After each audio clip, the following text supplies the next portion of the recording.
हरे कृष्णा। श्रील प्रभुपाद की जय। श्रीमद् भगवद गीता अध्याय 2 श्लोक संख्या 23। नैनं छिन्दन्ति शस्त्राणि नैनं दहति पावकः न चैनं क्लेदयन्त्यापो न शोष्यति मारुतः। यह आत्मा न तो कभी किसी शस्त्र द्वारा खंड खंड किया जा सकता है, न अग्नि द्वारा जलाया जा सकता है, न जल द्वारा भिगोया जा सकता है या वायु द्वारा सुखाया जा सकता है। हम यहाँ भगवान जो है अर्जुन को आत्मा के विषय में समझा रहे हैं कि ये जो आत्मा है ये अजर अमर है।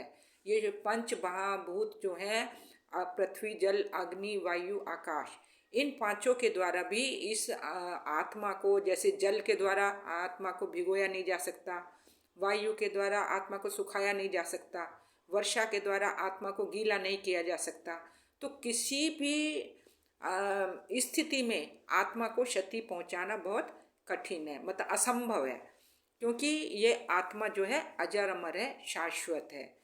हम लोग न्यूज़पेपर में देखते हैं एक शोक संदेश आता है तो ये श्लोक कोड रहता है, नैनम छिन्दन्ति शस्त्राणि नैनम दहति पावक है।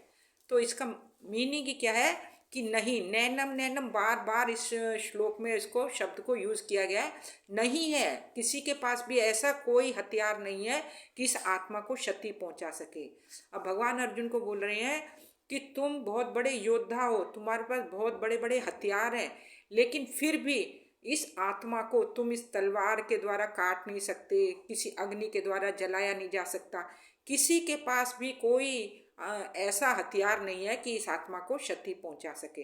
तो इसलिए तुम्हें एकदम निश्चिंत रहना चाहिए कि तुम जो आत्मा के विषय में इतना सोच रहे हो कि मैं शत्रुओं का वध कर दूंगा तो उसकी मृत्यु हो जाएगी, क्योंकि आत्मा तो शाश्वत है, आत्मा की मृत्यु नहीं होती है, शरीर की मृत्यु होगी। तो ये शरीर, आत्मा तो शरीर से निकल के चली जाएगी।